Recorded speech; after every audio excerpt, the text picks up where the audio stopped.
వేముల వీరేశమన్నకు ఒండ్రుమట్టి వాసన తెలుసు, నాకు కూడా అదే వాసన తెలుసు.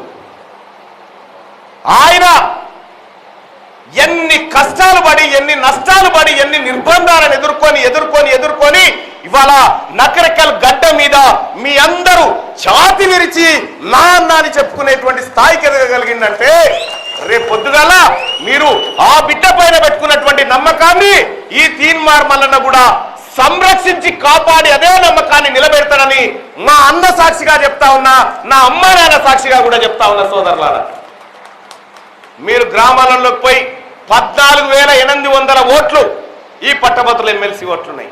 ఈ 14,800 ఓట్లలో నాకు వీరేశమన్న ఇప్పుడే లేచి మాటిచ్చిండు, 14,000 ఓట్లకు నాది బాధ్యత, మా కార్యకర్తలది బాధ్యత అని చెప్పిండు. ఆ 800 కూడా ఎట్లా పోతాయని నేను అడుగుతున్నా.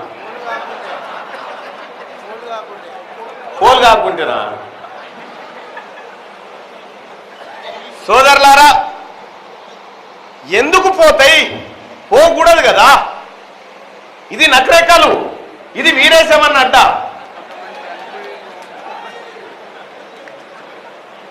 కాబట్టి ఎక్కడున్నా, ఏ సందులో ఉన్నా ఆ ఓటర్ను చైతన్యపరిచి ఆ ఓటర్ ద్వారా ఇలా నకరేకల్లో ఉన్నటువంటి మేధావి వర్గం అంతా వీరేశమన్న వెంటే ఉన్నదని రేపు పొద్దుగాల రిజల్ట్ లో కనిపించాలి. అది ఆ విధంగా మీరు ముందుకు పోవాల్సినటువంటి అవసరం ఉంది సోదరులారా.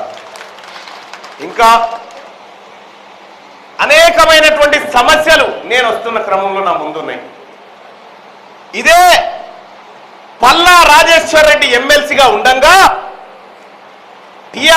బీఆర్ఎస్ పార్టీ నాయకుడు ఉండంగా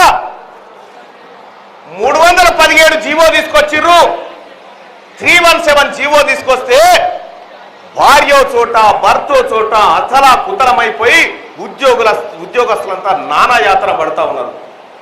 ఇవాళ తీన్మార్ మల్లన్నగా చెప్తా ఉన్నా, కాంగ్రెస్ పార్టీ నాయకత్వం నాకు ఇచ్చినటువంటి బాధ్యతతో చెప్తా ఉన్నా, ఈ 317 నష్టపోయినటువంటి బాధితులకు అతి త్వరలోనే న్యాయం జరగబోతా ఉంది. ఇది ముఖ్యమంత్రి గారి మాట అని చెప్పి అందరికి తెలియజేస్తా ఉన్నా.